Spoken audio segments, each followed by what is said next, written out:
Bienvenidos, hoy vamos a estudiar de forma ordenada y entendible la shigelosis, revisando definición, factores de virulencia, epidemiología, patogenia, manifestaciones clínicas, complicaciones, diagnóstico, tratamiento y prevención.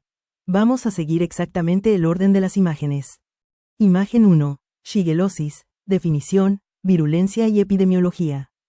1. Definición. La shigelosis es una infección intestinal aguda producida por bacterias del género Shigella. Clínicamente suele comenzar con diarrea y puede evolucionar hacia un cuadro de disentería, caracterizado por evacuaciones con sangre y moco, fiebre, dolor abdominal y, especialmente, tenesmo, es decir, la sensación persistente y dolorosa de querer evacuar aunque el recto esté prácticamente vacío. Desde el punto de vista microbiológico, Shigella es un bacilo gram-negativo, no móvil y no formador de esporas. No produce gas a partir de los azúcares y presenta ciertas características bioquímicas importantes. No genera descarboxilasa de lisina ni hidrolisa arginina. Las especies de importancia clínica se dividen en 4 grandes grupos. Shigella dysenteriae, serogrupo A. Shigella flexneri, serogrupo B. Shigella boydii, serogrupo C. Shigella sonnei, serogrupo D. Esta clasificación es importante porque algunas especies presentan diferencias en distribución, virulencia y gravedad. En particular, S. dysenteriae tipo 1 tiene especial importancia debido a la producción de toxina Shiga. 2. Factores de virulencia. La capacidad de Shigella para producir enfermedad depende fundamentalmente de su capacidad de invadir el epitelio intestinal. Uno de sus elementos centrales es un plásmido de virulencia, de aproximadamente 215 kilobits, que contiene gran parte de los genes necesarios para que la bacteria penetre y se propague a través de las células intestinales. La pérdida o alteración de determinados genes de este plásmido disminuye notablemente la capacidad patógena de la bacteria. Otro factor muy importante es la toxina Shiga, especialmente asociada con Shigella dysenteriae tipo 1. Esta toxina incrementa la gravedad de la infección y participa en complicaciones sistémicas, entre ellas el síndrome hemolítico urémico. 3. Epidemiología y transmisión.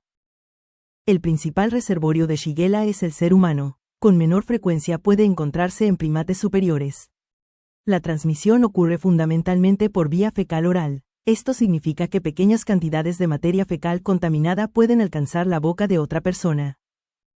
Puede producirse mediante contacto directo entre personas, manos contaminadas, consumo de agua contaminada, consumo de alimentos contaminados, moscas en ambientes con higiene deficiente, determinadas prácticas sexuales que faciliten transmisión fecal oral.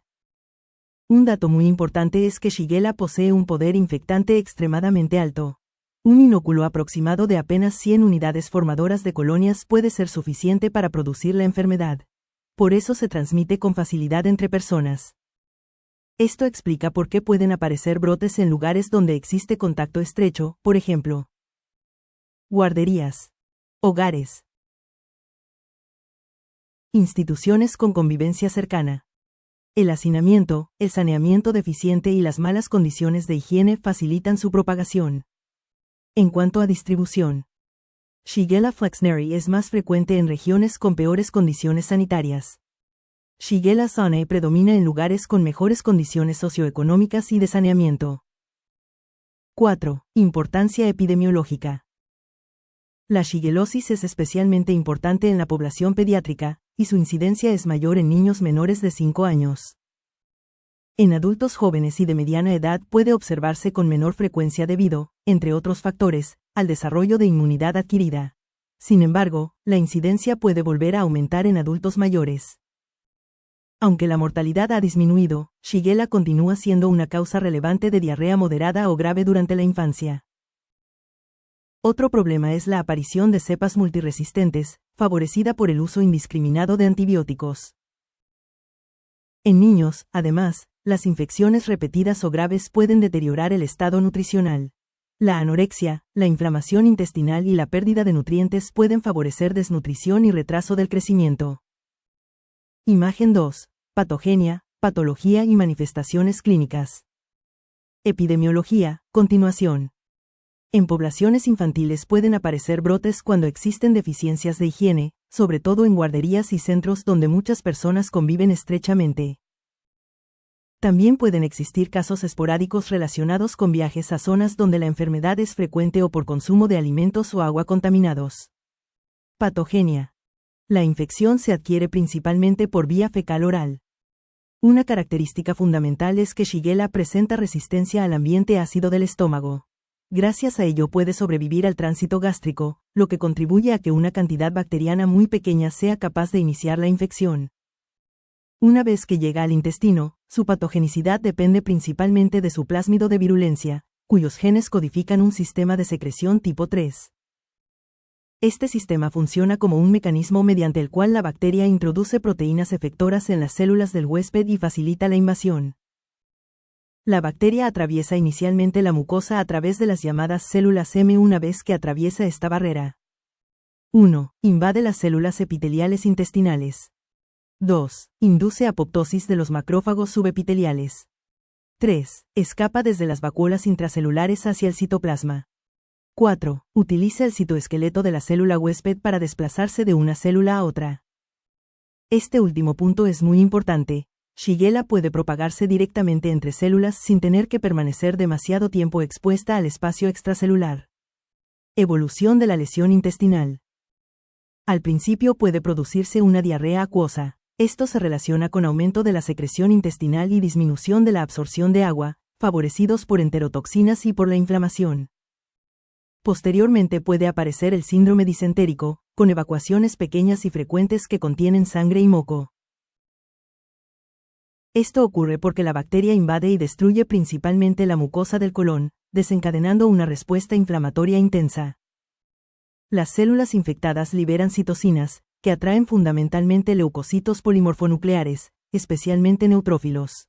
La llegada masiva de estos leucocitos aumenta la inflamación y contribuye a alterar todavía más la barrera epitelial. Toxina Shiga. En Shigella dysenteriae tipo 1, la toxina Shiga aumenta considerablemente la gravedad.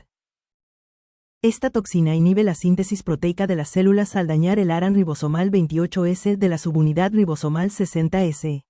Como consecuencia, la célula pierde la capacidad de sintetizar proteínas y puede morir. La toxina también puede atravesar el intestino, alcanzar la circulación y lesionar el endotelio vascular, particularmente a nivel renal. Este mecanismo explica su relación con el síndrome hemolítico urémico o SHU. Manifestaciones clínicas. La presentación clínica depende de varios factores. Especie infectante. Edad. Estado inmunológico. Estado nutricional. La enfermedad suele desarrollarse en 4 fases. 1. Incubación. Generalmente dura entre 1 y 4 días, aunque puede prolongarse hasta aproximadamente 8 días. Durante este periodo la bacteria se multiplica antes de que aparezcan las manifestaciones clínicas. 2. Diarrea acuosa. El cuadro suele comenzar con fiebre, malestar general, anorexia, dolor abdominal, diarrea acuosa, vómitos. En algunos pacientes, tenesmo. En los niños puede ser más grave y presentarse con fiebre muy elevada, incluso de 40 a 41 grados Celsius, anorexia intensa y diarrea abundante. 3. Disentería. Horas o días después puede aparecer la fase clásica. Se caracteriza por evacuaciones frecuentes, poco volumen, moco, sangre, tenesmo intenso, cólicos abdominales. Corresponde a una colitis aguda, especialmente del colon distal y del recto. 4. Fase postinfecciosa. La mayoría de los pacientes evoluciona hacia la recuperación completa. En comparación con otras diarreas, la deshidratación intensa no siempre es la manifestación predominante. En la endoscopia puede observarse mucosa edematosa y hemorrágica, acompañada de úlceras y exudados. La mayoría de los cuadros son autolimitados y se resuelven aproximadamente en una semana. Con tratamiento adecuado, la recuperación puede producirse incluso antes. Imagen 3. Complicaciones. Las complicaciones graves son más frecuentes en niños menores de 5 años, especialmente si presentan desnutrición, y también en adultos mayores. Entre los factores asociados con mayor riesgo de mortalidad se mencionan: diarrea no sanguinolenta, deshidratación moderada o grave, bacteriemia, ausencia de fiebre, dolor abdominal a la palpación, prolapso rectal. Las complicaciones pueden dividirse en 3 grandes grupos. Complicaciones intestinales. Incluyen megacolon tóxico, perforación intestinal, prolapso rectal. Complicaciones metabólicas. Incluyen deshidratación, hipoglucemia, hiponatremia. Son especialmente importantes en niños y pacientes gravemente enfermos. Complicaciones sistémicas. Una de ellas es la bacteriemia, que no es demasiado frecuente, pero aparece con mayor probabilidad en pacientes con desnutrición severa o inmunodeficiencia. También puede existir alteración del estado de conciencia. Convulsiones, delirio, coma. Estas alteraciones pueden relacionarse con fiebre muy elevada o trastornos metabólicos y, cuando aparecen, suelen indicar un cuadro de mayor gravedad. Megacolon tóxico. El megacolon tóxico es consecuencia de una inflamación colónica intensa que compromete la capa muscular del colon. Como resultado se produce disminución o pérdida de la motilidad, parálisis intestinal, dilatación marcada del colon. Clínicamente puede provocar distensión abdominal, dolor abdominal, signos de peritonitis, perforación en los casos más graves.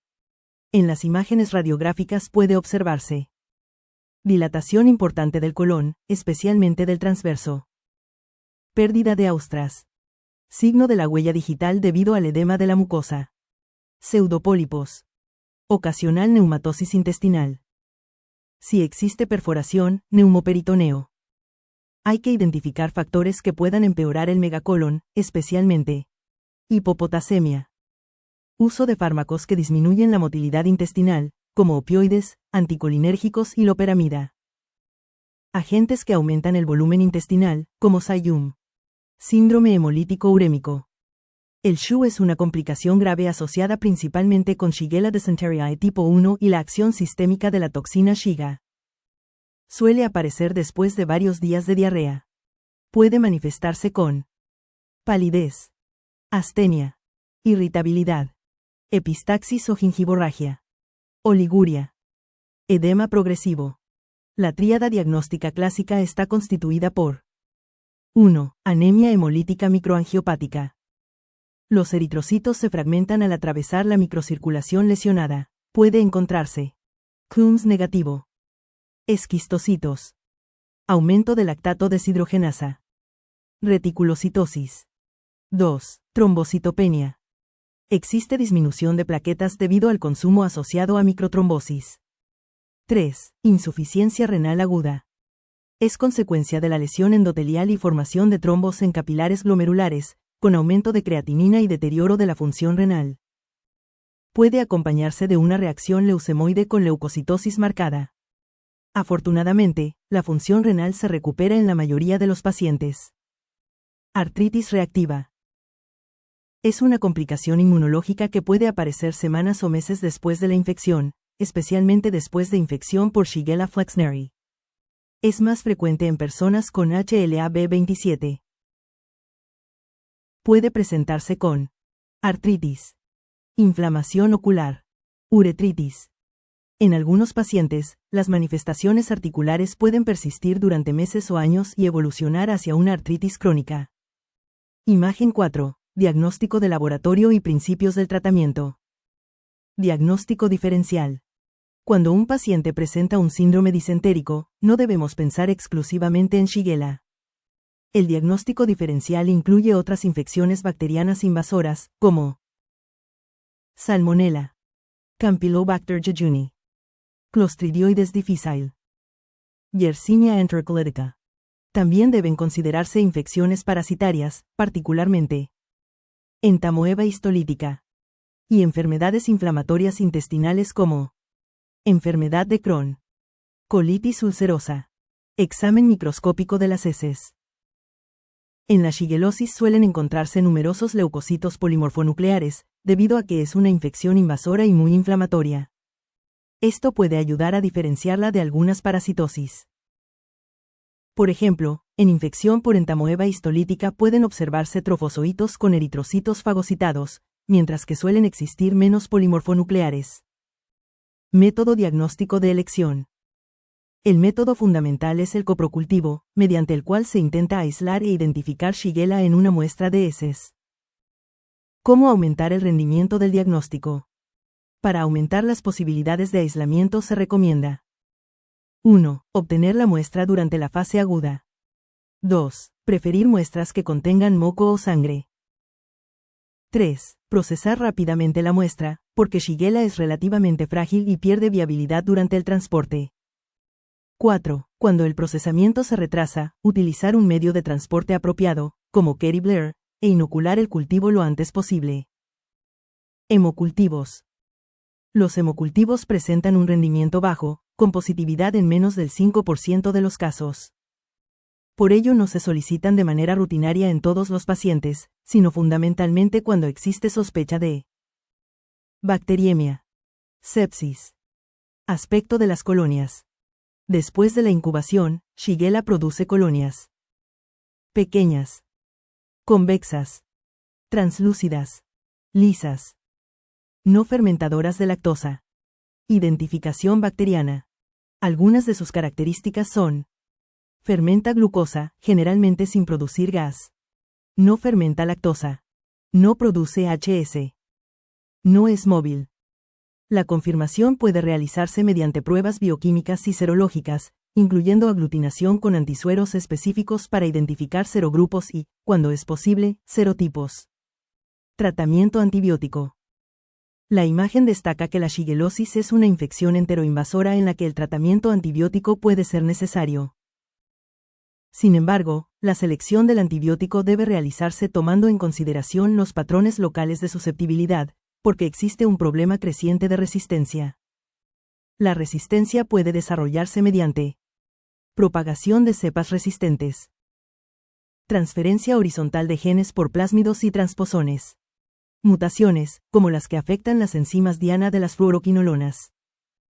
Por esto pueden encontrarse cepas resistentes a antibióticos tradicionalmente empleados, como amoxicilina, y en algunas regiones incluso a fluoroquinolonas.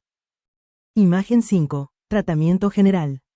1. Importancia de la antibioticoterapia. La antibioticoterapia puede disminuir la duración de los síntomas, acelerar la mejoría clínica, muchas veces en unas 48 horas, reducir la eliminación fecal de Shigella, disminuir el riesgo de complicaciones y muerte. 2. Antibióticos. La selección debe basarse, siempre que sea posible, en los patrones locales de sensibilidad antimicrobiana. Según el esquema mostrado en la imagen, se menciona como primera línea ciprofloxacina. Como alternativas se mencionan cefalosporinas. Otros betalactámicos, dependiendo del perfil de sensibilidad. Aquí es importante interpretar el esquema con cuidado. Debido al aumento mundial de resistencia de Shigella, la elección real del antibiótico no debe realizarse automáticamente, sino en función del antibiograma y la sensibilidad local. 3. Duración. Según el esquema. Shigellosis no complicada, aproximadamente 3 días. Infección por Shigella dysenteriae tipo 1 en 5 días. Pacientes inmunodeprimidos, 7 a 10 días. 4. Poblaciones especiales. Los niños menores de 5 años presentan mayor riesgo de cuadros graves y complicaciones. En casos de disentería por Shigella, la imagen señala que la ciprofloxacina puede utilizarse en pediatría a una dosis total de 30 mg por kilogramo, día dividida en 2 dosis, siempre bajo indicación médica y considerando el patrón de sensibilidad. Los pacientes graves pueden requerir medidas adicionales de soporte, especialmente reanimación con líquidos cuando exista indicación. 5. Rehidratación y nutrición. Aunque la deshidratación grave no es siempre la característica predominante de la shigellosis, cuando aparece debe corregirse rápidamente. La rehidratación oral es el tratamiento de elección siempre que el paciente pueda ingerir líquidos. La solución de rehidratación oral de baja osmolaridad que aparece en la imagen contiene sodio, 75 mmol por litro. Cloruro, 65 mmol por litro. Glucosa anhidra, 75 mmol por litro. Potasio, 20 mmol por litro. Citrato, 10 mmol por litro. Osmolaridad total, 245 mosm por litro. La rehidratación intravenosa se reserva para situaciones como choque, coma, imposibilidad de administrar líquidos por vía oral. Una vez corregida la deshidratación inicial, la alimentación debe reiniciarse tempranamente, porque favorece la recuperación del intestino y del estado nutricional. En lactantes debe mantenerse la lactancia materna, salvo contraindicación específica. 6. Tratamiento sintomático. Punto muy importante. Los medicamentos antiperistálticos o antimotilidad están contraindicados en la shigellosis y, en general, ante una diarrea con sangre. Esto incluye fármacos que disminuyen la motilidad intestinal, porque pueden retener el contenido inflamatorio dentro del colon, prolongar la enfermedad y aumentar el riesgo de complicaciones. Entre las complicaciones que podrían favorecer se encuentran megacolon tóxico, síndrome hemolítico urémico. Por eso, frente a una diarrea disentérica, no debemos intentar simplemente cortar la diarrea con fármacos antimotilidad. Imagen 6. Tratamiento de complicaciones, antibióticos y prevención. 1. Tratamiento del megacolon tóxico. El megacolon tóxico es una emergencia potencial y requiere vigilancia estrecha médica y quirúrgica. Las medidas incluyen corregir anemia, corregir deshidratación, corregir alteraciones hidroelectrolíticas, especialmente hipopotasemia, descompresión gastrointestinal cuando esté indicada, vigilancia continua para detectar perforación, absceso o deterioro clínico. Si la dilatación colónica persiste durante aproximadamente 48 a 72 horas, debe valorarse tratamiento quirúrgico, incluida la colectomía según el estado clínico. Si existe perforación intestinal, el tratamiento quirúrgico es urgente y debe acompañarse de soporte intensivo. 2. Prolapso rectal. El prolapso rectal debe tratarse precozmente mediante una reducción manual suave. El paciente puede colocarse en posición genupectoral para facilitar la maniobra. Cuando existe edema importante de la mucosa rectal que dificulta la reducción, pueden emplearse medidas locales para disminuir el edema antes de realizarla. Las recurrencias pueden ocurrir mientras persista la disentería, pero generalmente desaparecen cuando se controla la enfermedad intestinal. 3. Tratamiento del síndrome hemolítico urémico. El manejo es principalmente de soporte y depende del compromiso renal. Según la imagen se mencionan: restricción de líquidos cuando esté indicada. Suspensión de la solución de rehidratación oral si existe compromiso renal que impida manejar adecuadamente la carga hídrica. Restricción de alimentos ricos en potasio. Técnicas de reemplazo renal, como hemofiltración, cuando sean necesarias. El objetivo es evitar sobrecarga de volumen y controlar las alteraciones metabólicas mientras se recupera la función renal. 4. Tratamiento antibiótico detallado. La imagen vuelve a insistir en que la elección debe basarse en el perfil local de sensibilidad antimicrobiana. Ciprofloxacina. Según el esquema. Niños, 15 mg por kilogramo por vía oral cada 12 horas durante 3 días. Adultos, 500 mg por vía oral cada 12 horas durante 3 días. Pibmesillinam. Se presenta como alternativa. Niños, 20 mg por kilogramo por vía oral cada 6 horas durante 5 días. Adultos, 100 mg por vía oral cada 6 horas durante 5 días. La imagen señala limitaciones como costo, falta de algunas formulaciones pediátricas, frecuencia de administración y resistencia. Ceftriaxona. En niños. 50-100 mg por kilogramo y una vez al día durante 2 a 5 días, según el esquema presentado. Se menciona que algunas pautas y vías de administración tienen limitaciones y deben ajustarse al contexto clínico. Acitromicina.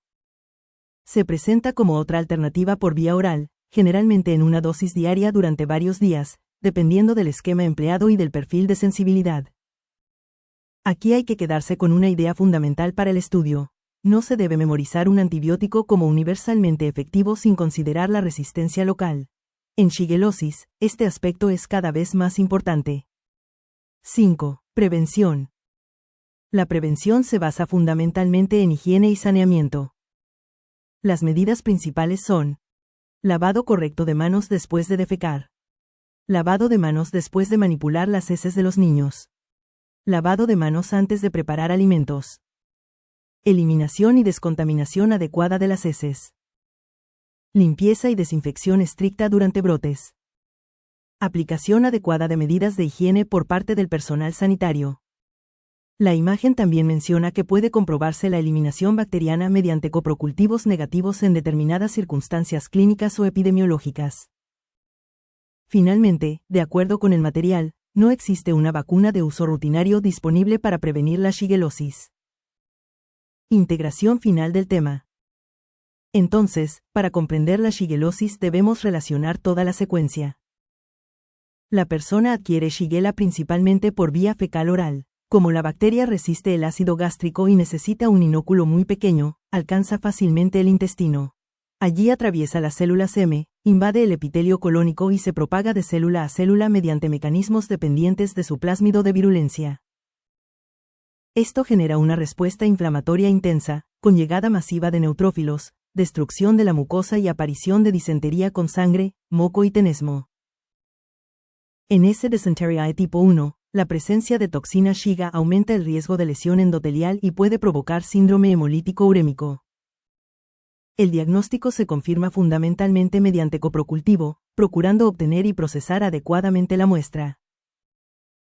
El tratamiento se basa en rehidratación, alimentación temprana y antibiótico-terapia seleccionada según sensibilidad antimicrobiana. Los antiperistálticos deben evitarse en la diarrea sanguinolenta. Finalmente, debemos vigilar complicaciones como megacolon tóxico, perforación intestinal, prolapso rectal, alteraciones metabólicas, bacteriemia, SHU y artritis reactiva. Con esto terminamos la explicación completa de las 6 imágenes sobre shigellosis. Espero que el tema haya quedado mucho más claro y, sobre todo, que puedan relacionar la patogenia con las manifestaciones clínicas, las complicaciones y el tratamiento. Muchas gracias por acompañarme hasta el final. Nos vemos en la próxima clase. Si este contenido te está ayudando a estudiar, suscríbete para continuar repasando más temas de medicina de forma ordenada y entendible.